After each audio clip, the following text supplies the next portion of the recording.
할렐루야.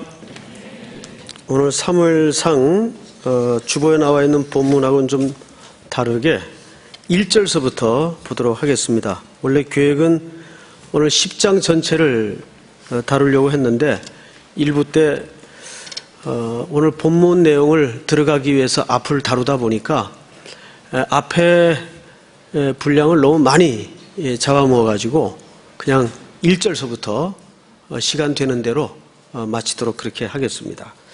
자, 1절 보시면 이렇게 되어 있어요. 드디어 이제 사울이 아직 공식적이지 않지만 개인적 차원에서 드디어 기름 부음을 받습니다. 이것은 사실 비공식적으로 기름 부음을 받는 거예요. 1절 보시면 이에 사무엘이 기름병을 가져다가 사울의 머리에 붓고 입맞춤에 이르되 여호와께서 네게 기름을 부으사 그의 기업의 지도자로 삼지 아니하셨느냐. 이 반어법이죠. 삼았다를 이제 강조하는 뜻입니다. 누가 기름을 부었어요? 사무엘이 부었지만 하나님이 분명 기름을 부었다고 설명하고 있습니다.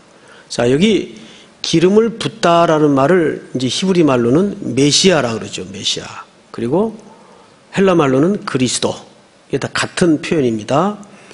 자, 그런데 이 당시 이런 행위가 이 당시 문화권에서 어떤 의미를 사람들의 보편적 인식 속에 갖게 하는가를 좀 알고 들어갈 필요가 있어요. 우선 누가 누구에게 기름을 부을 때는 이런 뜻이 됩니다. 가르침을 받는 자가 기름 부음을 받아요. 그리고 가르치는 자가 기름을 붓습니다. 이런 스승과 제자의 관계 또는 주종의 개념으로 설명될 때 기름을 붓다라는 표현을 씁니다. 그래서 구약 성경에도 보면 예수 그리스도를 장차 오실 메시아를 나의 기름 부은 종이라는 표현을 하죠. 그러니까 두 가지 의미가 있어요. 기름 붓는 자에게 가르침을 받아야 된다. 그리고 그의 종으로서 살아야 된다라는 복합적 개념이 있습니다. 사울에게 적어도 사무엘이 기름을 붓는 것은 그런 명령이 행위 속에 담겨져 있어요. 네가 비록 백성들의 요구에 의해서 이스라엘의 초대 왕이 되겠지만 이 나라는 네 마음대로 통치하는 나라가 되어서는 안 되고 네 생각으로 통치하는 나라가 되어서도 안 되고 반드시 나의 가르침을 따라서 이 나라를 통치하고 백성들을 다스려야 된다라는 차원에서 기름을 붓습니다. 사울은 아직 그 의미에 대해서 구체적으로는 모르는 상태예요. 이제 하나하나 사무엘이 가르쳐 갈 겁니다.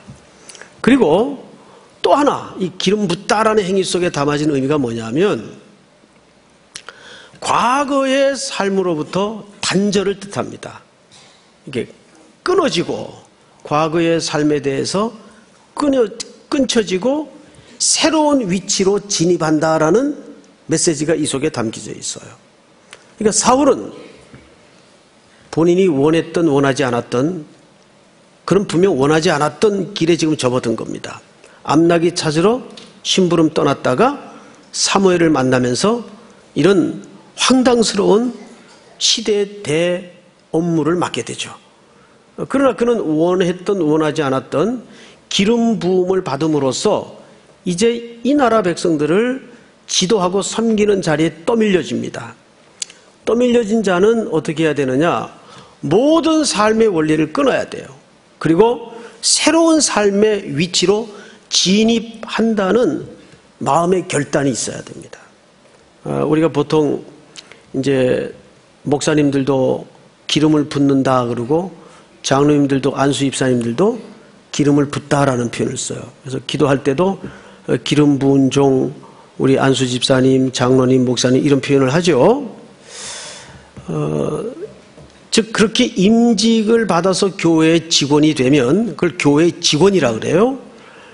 교회의 직원이 되면 옛 삶을 끊어버리고 새로운 삶의 위치로 진입을 한다라는 삶의 중요한 분기점이 됩니다.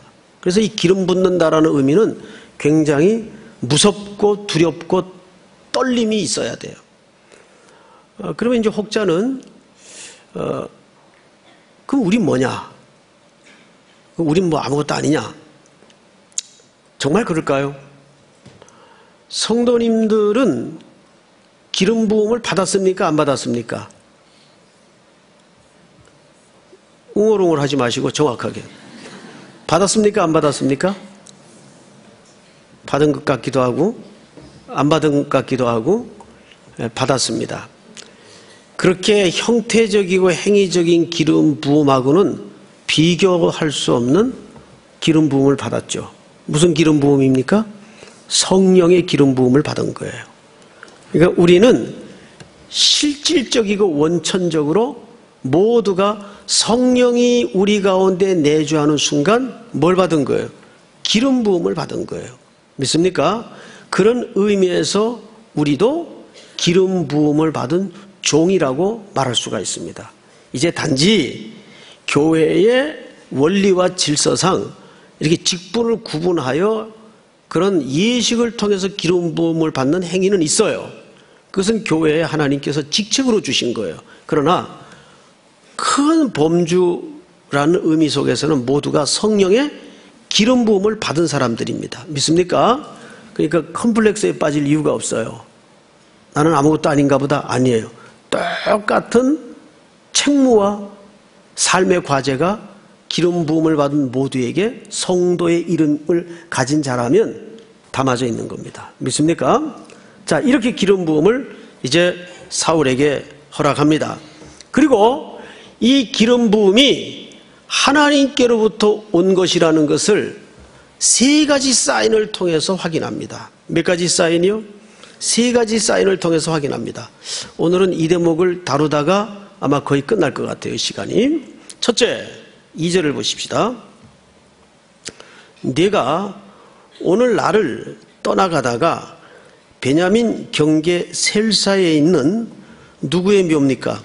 라헬의 묘실 곁에서 몇 사람을 만나죠? 두 사람. 두 사람은 항상 증인의 숫자입니다. 이 두 사람을 만나는 것이 하나의 하나님께서 이 일을 시작하셨다는 증표가 된다 그 말이에요. 두 사람을 만나리니 그들이 네게 이르기를 네가 찾으러 갔던 암나기를 찾은지라 네 아버지가 암나기들의 염려는 놓았으나 너희로 말미암아 걱정하여 이르되 내 아들을 위하여 어찌하리요 하더라 할 것이요. 자, 이제 앞을 보세요. 이게 첫 번째 징표예요. 이 일이 하나님께로부터 시작되었다는 첫 번째 사인이 어떤 사인인가 하면, 사울아, 내가 이제 기름 부음을 받았으니 잠시 집으로 돌아가 있거라. 그런데 네가 나를 떠나 집으로 돌아갈 때 셀사라는 곳에 이르게 되면 거기엔 뭐가 있죠? 지금 라헬의 묘실이 있는 곳이에요. 셀사라는 곳에 이르게 되면 증인의 숫자인 두 사람을 만날 것이다. 그러면 그 사람들이 너에게 이런 얘기를 할 거다. 나귀는 찾았다. 앞서 사무엘도 나귀는 걱정하지 말라고 사울에게 가르쳐준 바가 있어요. 네가 찾던 나귀 걱정하지 마라. 그래서 아마 모르긴 몰라도 사울은 나귀의 안전 문제에 대해서는 사전에 인지를 하고 있었던 것 같아요. 그런데 그 라헬의 묘실에 있는 곳에서 두 사람을 만나는데 그 사람들이 뭐라고 얘기하냐면 나귀는 찾았다. 그런데 집에 네 아버지가 잃어버린 나귀 때문이 아니라 이제는 너 때문에 걱정하고 계신다라고 말을 하게 될 것이다. 이게 뭐라고요? 첫 번째 징표라고요. 근데 중요한 것은 이 장소가 중요합니다. 지금 이 두 사람을 만나게 돼 있는 장소가 뭐가 있는 곳이에요? 라헬의 묘실이 있는 곳이에요. 라헬은 누굽니까? 야곱이 좀 거북스럽지만 아내가 몇이었어요? 닛이었어요. 닛. 그런데 네 아내 중에 이 라헬은 원래 야곱이 가장 사랑했던 여자예요. 그래서 이 여자를 마음에 품기 위해서, 아내로 맡기 위해서 험악한 세월을 지내죠. 그리고 드디어 외삼촌 라반의 약속대로 첫날 밤을 보내게 됩니다. 첫날 밤을 잘 치렀어요. 아침에 해가 뜨고 눈을 떠보니까 세상에 경천동지할 일이 벌어져 있는데 다른 여자가 들어와 있는 거예요. 보니까 언니예요. 레아라는 시력도 별로 안 좋고 얼굴도 자유롭게 생긴 레아라는 이 둘째의 언니가 떡하니 지난밤 같이 있었던 겁니다. 이것을 라반의 계략에 야곱이 속은 거죠. 넘어간 거예요. 근데 어떡합니까? 혼례를 치러버렸는데 물을 수도 없고, 엄밀한 의미에서는 야곱의 잘못은 아니에요. 외삼촌이 속여먹은 겁니다. 그러니까 좀 표현이 그렇긴 합니다만 이참에 끼워서 팔기를 했는지 어쨌든 언니를 먼저 들여보냈던 것 같아요. 그래서 또 7년을 험악한 세월을 보냅니다. 그렇게 해서 얻어진 아내가 라헬입니다. 굉장히 사랑했던 여자예요.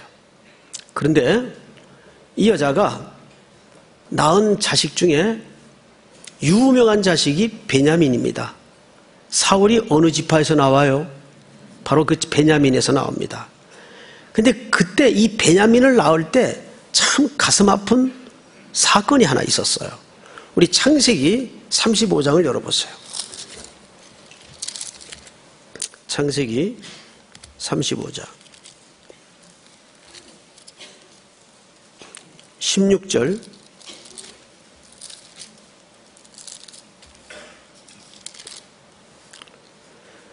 그들이 베델에서 길을 떠나 에브랏에 이르기까지 얼마간 거리를 둔 곳에서 라헬이 해산하게 되어 심히 고생하여 시작. 그가 만산을 주인의 산파가 그에게 이르되 두려워하지 말라 지금 내가 또 덕남하느니라 하매 그가 죽게 되어 그의 혼이 떠나려 할 때 아들의 이름을 베논이라 불렀으나 그의 아버지는 그를 베냐민이라 불렀더라. 시작. 라헬이 죽음에 에브랏 곧 베들레헴 길에 장사되었고. 자, 앞을 보세요. 바로 베들레헴 길이 오늘 사울이 가다가 두 사람을 만나는 장소입니다. 그런데 지금 라헬이 여기서 죽었어요. 그리고 거기에 묘시를 만듭니다. 근데 이 죽음은 굉장히 아이러니해요. 어떤 죽음이냐면 산모를 살리면 아이가 죽어요. 그런데 아이를 살리면 산모가 죽어야 돼요. 그럴 때 참 선택하기 어렵죠. 왕왕 무슨 드라마 같은데 영화 같은데 그런 장면이 나올까? 또 가끔 가다가 제3세계에서 그런 황당한 인생의 그 기로에 선 스토리들을 많이 읽죠. 그런데 이 라헬이 자기 목숨을 담보로 아이를 살려요. 그렇게 얻어진 아들이 베냐민입니다. 그런데 이 베냐민은 사사기에서 만나는 바와 같이 12 형제 지파 중에 가장 악한 짓을 해요.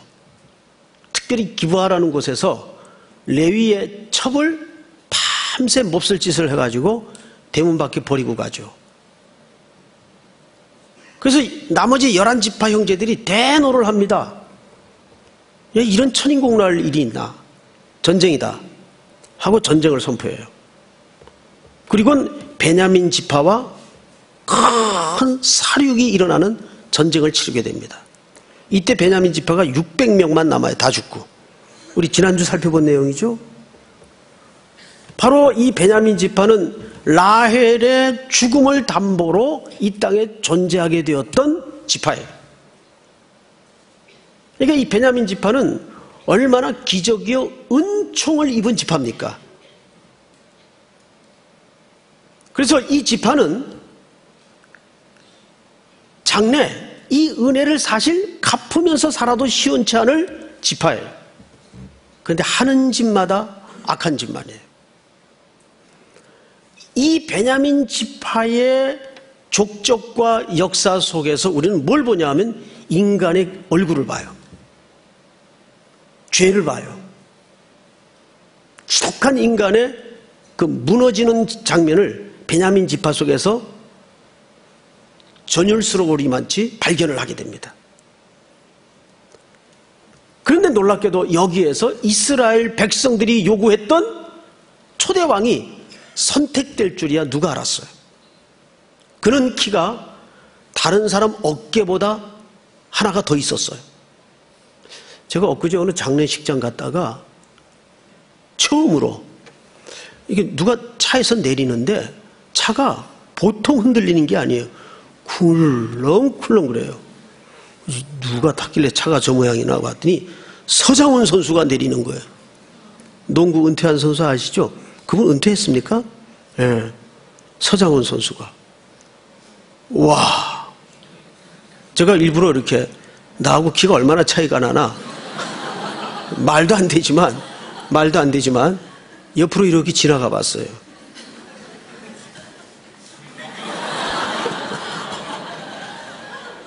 가슴팍에도 잘 안 오더라고요. 아이고, 2m 6cm인가 그래요. 프로필 보니까. 그래서 프로필을 또 찾아봤지. 2m 6cm인가 7cm인가 그래요. 장난이 아니에요. 이때 서장훈 씨가 태어났으면 이스라엘 왕이 된 거예요. 와, 진짜 크대요, 그거. 일반 농구 선수들은 봤어요. 근데 제가 살던 동네에 한기범 씨라고 살았어요. 그분이 아주 독실한 크리스찬이죠. 새벽 기도도 매일 나와서 기도하던 분인데 그분 말고 처음 봤어요. 이렇게 큰 분을. 근데 사울이 다른 사람보다 어깨가 하나 더 있었어요. 바로 이스라엘 백성들이 그렇게도 원하던 세상의 가치를, 세상의 모양을 완벽하게 갖춘 왕이 이 베냐민 지파에서 세워집니다. 그런데 지난주서부터 일관되게 사울의 이야기가 나올 때마다 이를 기름 부으려고 할 때마다 하나님께서 사울에게 명령하도록 두 가지 직무를 주십니다. 첫째, 그가 이스라엘을 구원할 것이다. 그리고 두 번째는 그가 백성들을 통치하고 다스릴 것이다. 이 두 가지 직무를 줍니다. 근데 여러분 정말 그렇게 됐나요? 실패했죠. 예, 실패했어요. 맨 마지막에 보면 어떤 비류들이 재밌는 얘기를 하나 남겨요. 마지막 절을 한번 볼까요? 10장 27절. 어떤 불량배는 이르되 이 사람이 어떻게 우리를 구원하겠느냐 하고 멸시하며 예물을 바치지 아니하였으나 그는 잠잠하였더라. 이 불량배들이 무슨 은혜 받았던 것 같아요. 어떻게 알았죠? 저 사람이 우리를 어떻게 구원하겠느냐 한마디 하고 지나가 버리고 무시하고 말았어요.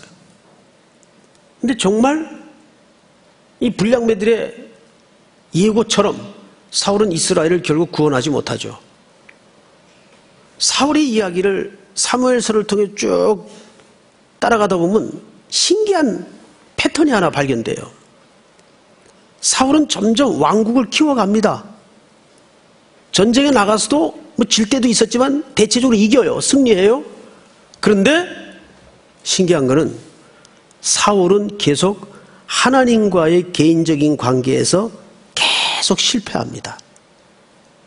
나라는 키우고 나라는 통치를 그런 대로 해가는데 그 속의 흐름을 보면 개인적인 차원에서의 하나님과의 관계는 계속 무너져요. 그리고 사울의 왕국은 성공하지 못하죠. 진짜 중요한 게 뭐예요? 본질적 가치입니다. 다윗은 거꾸로예요. 다윗은 겉으로는 계속 고난과 시련이 끝나질 않아요.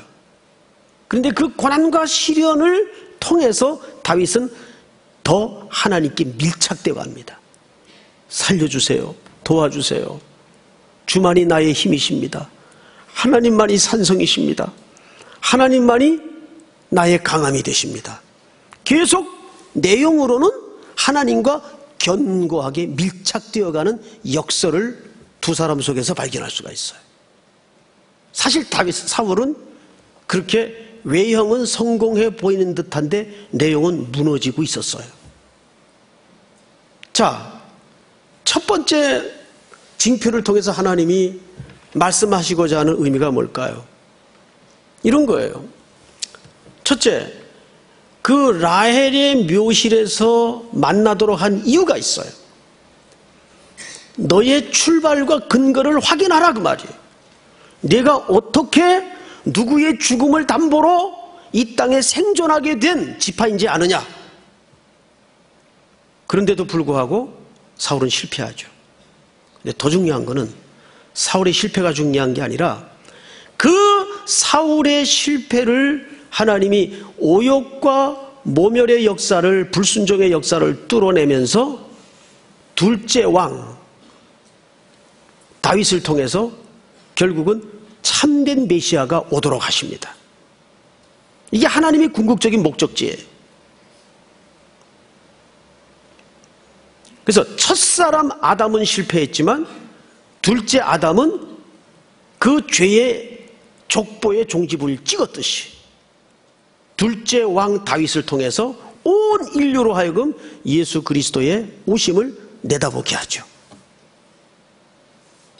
이렇게 첫 번째 징조를 통해서 하나님은 그럼에도 불구하고 너희들의 실패와 연약함에도 불구하고 너희를 향한 고집스러움은 절대 중도되거나 포기되는 일은 없을 것이다 라는 사랑의 확증을 보이시는 겁니다. 두 번째 징표를 한번 볼까요? 자, 성경을 보십시다. 3절, 네가 거기서 더 나아가서 다볼 상수리 나무에 이르면 거기서 하나님을 배우려고 베델로 올라가는 예배자를 만나게 됩니다. 올라가는 세 사람을 만나니 한 사람은 염소 새끼 셋을 이끌었고 한 사람은 떡 세 덩이를 가졌고 한 사람은 포도주 한 가죽 부대를 가진지라. 자, 여러분, 베델은 어떤 기억이 있는 유명한 장소입니까? 야곱이 나그네 길을 시작할 때 최초로 하나님이 야곱의 인생 속에 공식적이고 공개적으로 찾아오신 현장입니다. 원래 그 이름은 루스였어요. 그런데 야곱의 사건 이후에 이 지명이 바뀌죠. 베이트엘, 하나님의 집이라는 이름으로 바뀝니다. 하나님의 집. 자, 그러면서 지금 이 베델로 올라가는 세 사람은 분명 예배자예요. 근데 어떤 예배를 드리냐면 희생 예배를 드리러 올라갑니다. 갖고 있는 내용으로 봐서. 자, 근데 여기 두 번째 징표가 여기서 끝나는 게 아니라 그들이 어떻게 하는가를 잘 보세요. 4절 같이 읽겠습니다. 시작. 그들이 내게 요란하고 떡 두 덩이를 주겠고 너는 그의 손에서 받으리라. 아멘. 그들이 뭘 주겠다고요? 너한테 떡 두 덩이를 줄 것이다. 여러분, 떡 두 덩이를 왜 줄까요? 이 떡은 일반 떡을 말하는 게 아니에요. 이 사람들이 베델에 올라가 예배를 드리는 행위로 봐서, 행렬로 봐서, 갖고 있는 소유물로 봐서 이 떡은 진설병을 얘기합니다. 예배 때 하나님 앞에 드렸던 떡을 얘기합니다. 이 떡은 후에 누구만 먹도록 되어 있는가 하면 제사장들과 왕만 먹도록 되어 있어요. 다윗도 이 떡을 먹죠. 그래서 다윗이 이 떡을 먹은 이후로 사울이 굉장히 불쾌하게 생각하죠. 아니, 네가 뭔데 그 떡을 먹냐? 그거는 누구만 먹을 수 있는데 왕인 나와 제사장들만 먹을 수 있는 떡인데 네가 뭔데 그 떡을 먹냐? 굉장히 불쾌하게 생각합니다. 이미 그 떡이 다윗의 손에 넣어질 때는 하나님께서 나라의 촛대를 다윗 쪽으로 옮겼을 때입니다. 사울은 그저 자리만 왕으로 앉아 있었어요. 이 비극이죠. 제일 비극이 뭐냐면 그 사람이 저 자리가 아닌데 앉아있는 모습이 제일 속상하죠. 비참하고. 그게 제일 또한 공동체의 불행이기도 합니다. 즉, 이 사건은 어쨌든 이 일이 하나님께로부터 시작이 되어서 하나님이 사울을 공식적으로 이스라엘의 초대 지도자로 인정하신다는 하나의 그림이에요. 그래서 사울에게 떡을 줄 것이다. 이게 두 번째 사인이었어요. 자, 마지막 세 번째 사인을 한번 보십시다. 5절, 그 후에 내가 하나님의 산에 이르리니 그곳에는 블레셋 사람들의 영문이 있느니라. 네가 그리로 가서 그 성읍으로 들어갈 때 선지자의 무리가 산당으로부터 비파와 소고와 저와 수금을 앞세우고 예언하며 내려오는 것을 만날 것이요. 자, 잠깐 앞을 보실까요?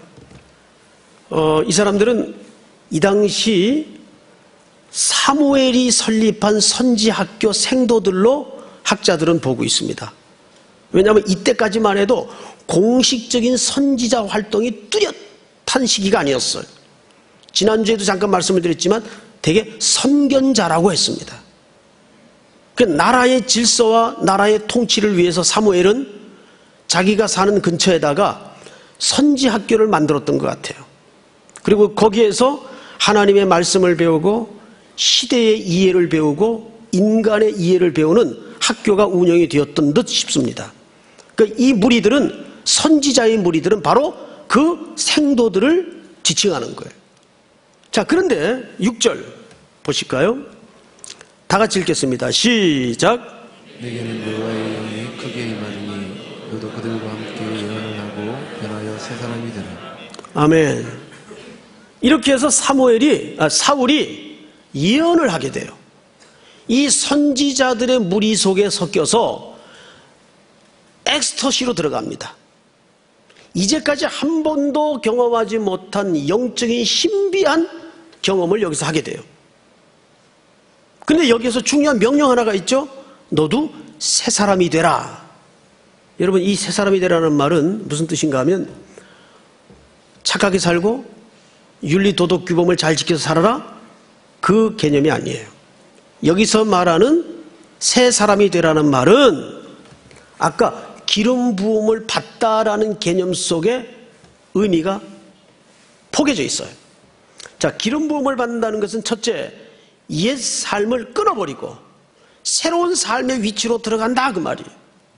그런데 지금 사울은 적어도 이 이스라엘 공동체를 구원시키고 이스라엘 공동체를 섬겨야 될 왕으로서 추대되는 과정이에요. 근데 이 왕에게 새 사람을 입으라는 말은 무슨 뜻인가 하면 이런 뜻입니다. 네가 가지고 있던 세상의 지식, 네가 가지고 있던 세상의 원리, 세상의 질서, 가치로 이 나라를 경영하는 거 아니다. 적어도 이 백성은 나와 언약 백성이고 언약 공동체이기 때문에 너는 새 사람이 되어서 반드시 하나님의 원리와 질서와 언약의 기초 속에 이 백성을 섬기고 통치해야 된다는 것을 이렇게 얘기합니다. 교회 안에는 다양한 전문가들이 있어요. 그 전문성이 필요할 때가 분명히 있습니다.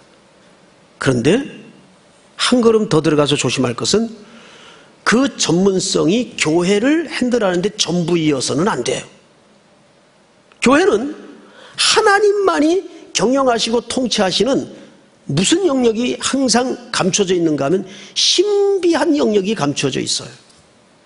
분명 1 더하기 1은 2가 나와야 되는데 마이너스가 되기도 하고 5이 나오기도 하는 것이 교회일 수가 있어요. 그래서 어중간하게 목회를 하다 보니까 한 가지 깨달은 게 뭐냐면 한 가지를 깨달은 거예요. 2가지, 3가지가 아니라.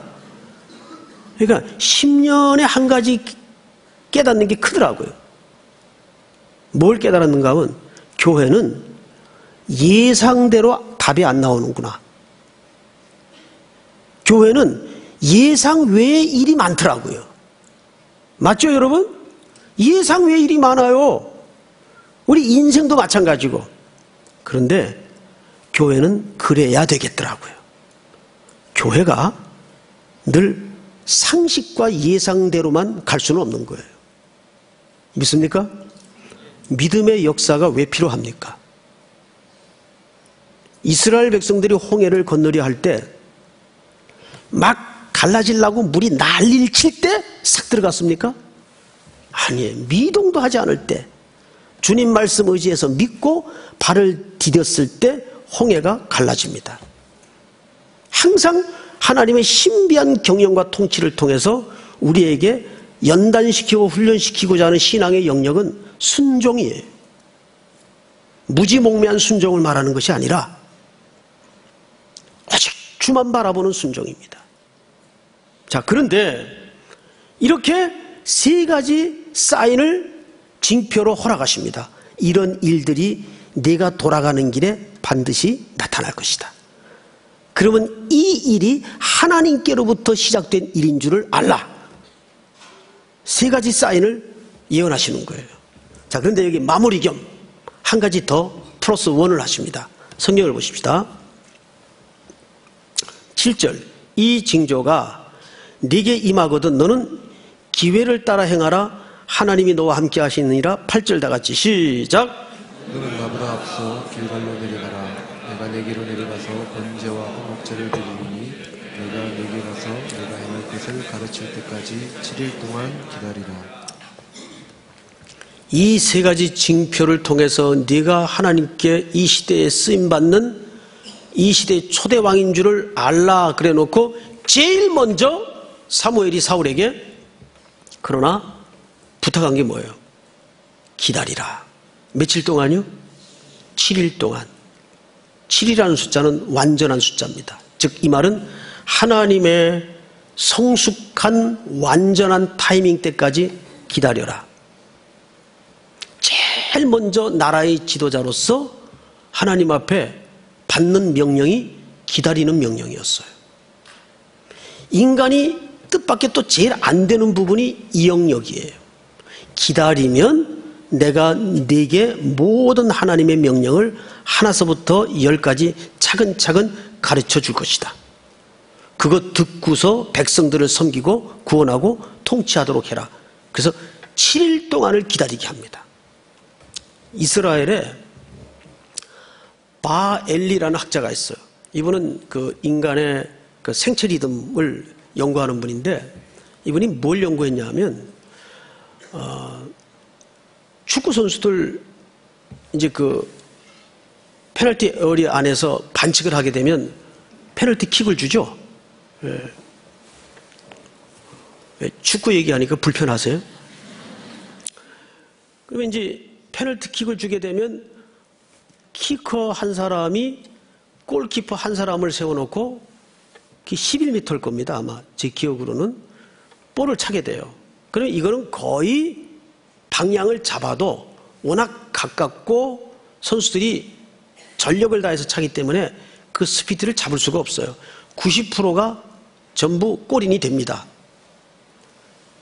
그런데 이 행동 반응을 연구를 한 거예요. 첫째, 키커는 어느 방향으로 볼을 어떻게 차는가 연구를 한 거예요. 그러니까 3등분이 나오더래요. 3분의 1은 왼쪽으로 차고 3분의 1은 오른쪽으로 차고 나머지 3분의 1은 어디로 찰까요? 정면으로 차는 거예요. 정면으로. 골키퍼가 서 있는 정면으로 차는 거예요. 그리고 이제 또 나머지 골키퍼의 행동 반응을 통계를 낸 거예요. 골키퍼는 2등분으로 나누어지더래요.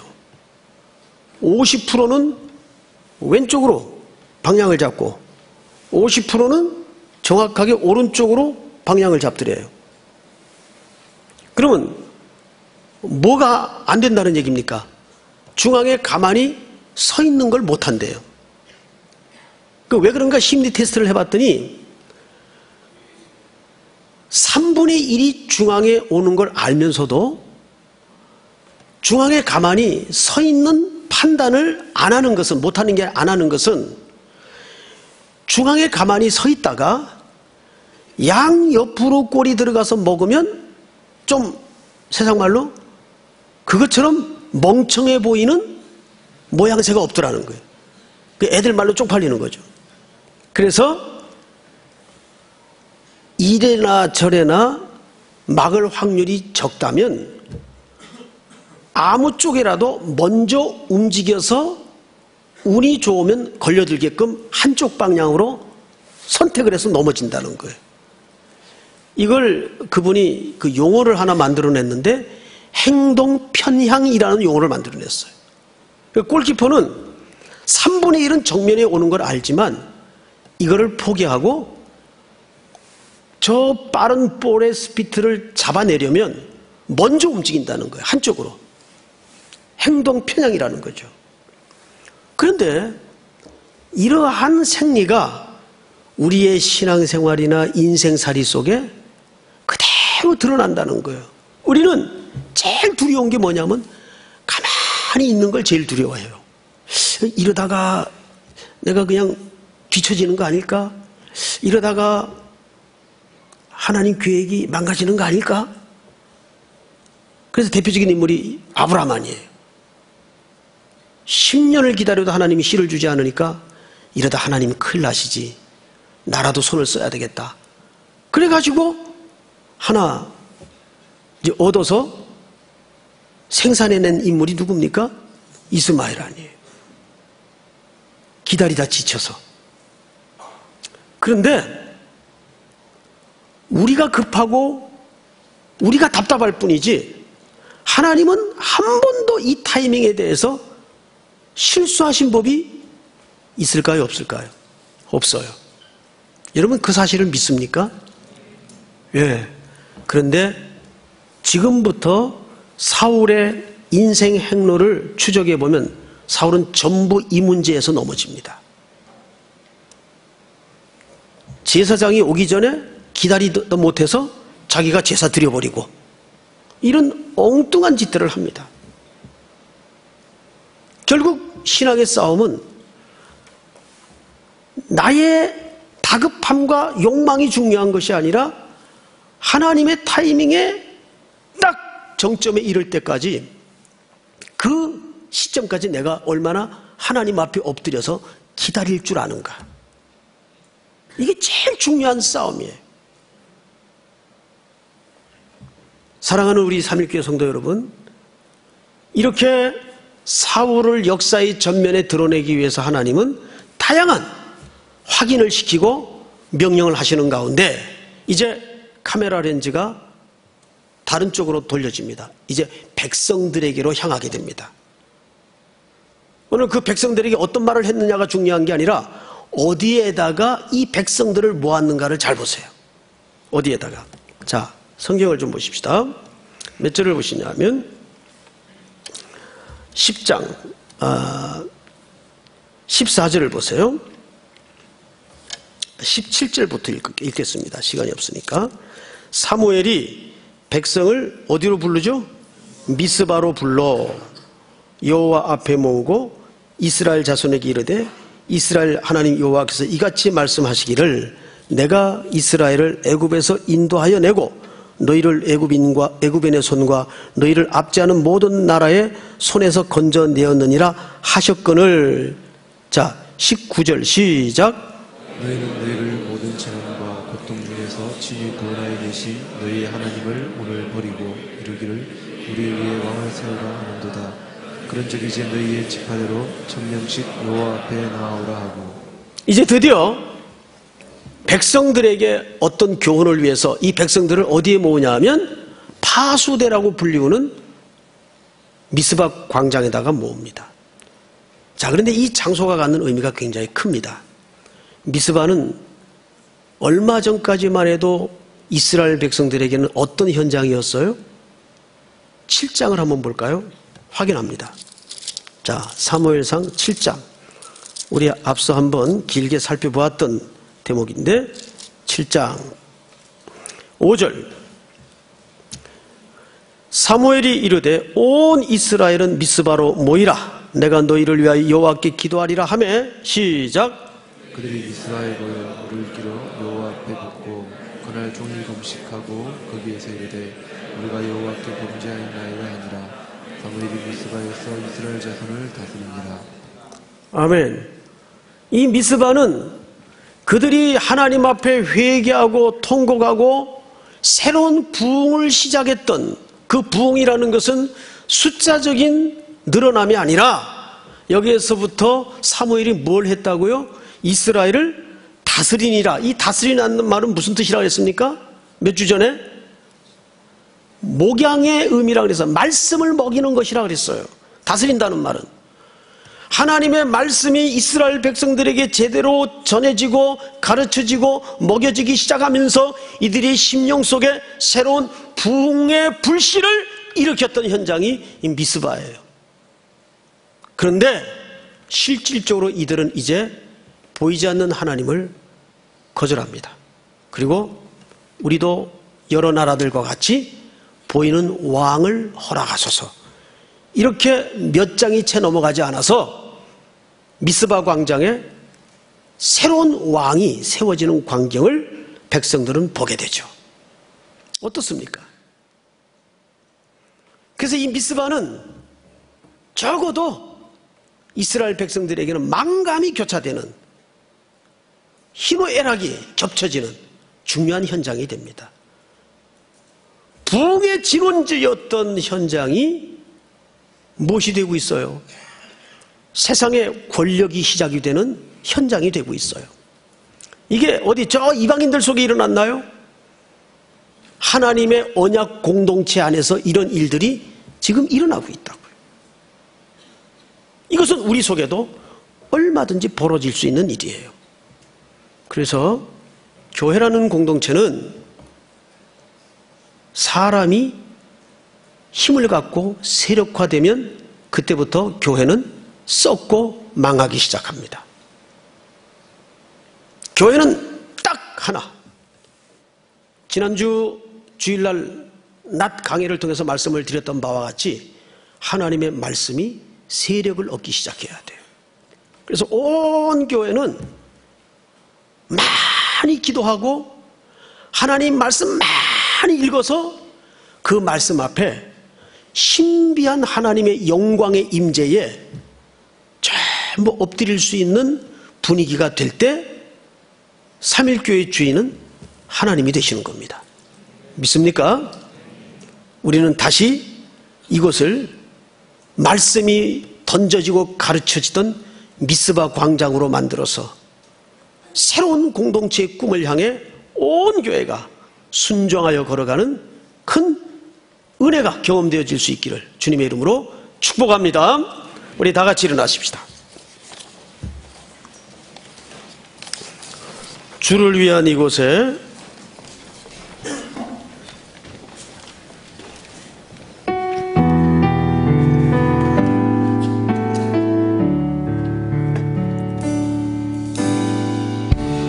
주를 위한 이곳에 예배하는 자들 중에 그가 찾는 이 없어 주님께서 슬퍼하시네. 주님이 찾으시는 주님이 찾으시는 그 한 사람 그의 배자 내가 그 사람 되기 간절히 주께 예배하네. 주내로 이곳에 서 있네. 주 임재에 엎드려 절하네. 그 은혜도 난 필요해. 주님만 경배해. 주님만 경배해. 주를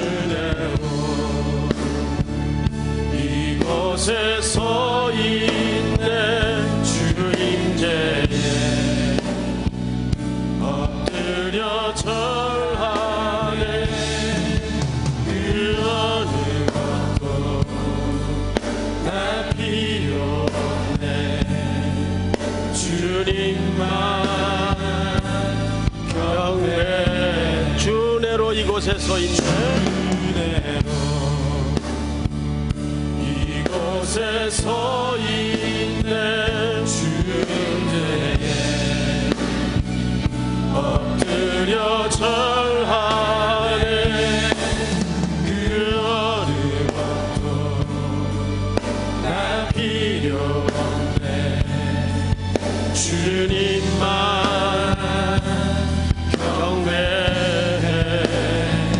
주대로 이곳에 서 있네. 주임제에 엎드려 절하네. 엎드려 절하네.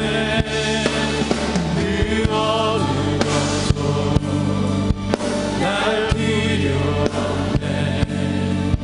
주님만 경배해. 우리 다 같이 한번 서신 채로 눈을 감고 이렇게 기도합시다. 오늘 주신 말씀처럼 하나님의 타이밍은 한 번도 오차나 틀림이 없었습니다. 우리가 엎드리지 못했고 기도하지 못했을 뿐입니다. 기다리지 않았을 뿐입니다. 하나님, 우리의 믿음의 눈을 새로 열으셔서 주님의 정확한 타이밍 앞에 순복할 수 있는 눈을 열어 지혜를 허락해 주시옵기를 원합니다. 특별히 어떤 역사의 격동 앞에서도 하나님의 자비, 그분의 능력, 그분의 선하심, 그분의 사랑이 우리를 구원하심을 새롭게 각인하는 우리 속에 날마다 하나님의 새로운 구원이 이루어지게 하시고 경험되어질 수 있도록 복을 주옵소서. 우리 시간 다 같이 한번 개인적인 문제와 오늘 주신 말씀 또 다가오는 주일을 위해서 주여 부른 다음에 소리내어 기도합니다. 주여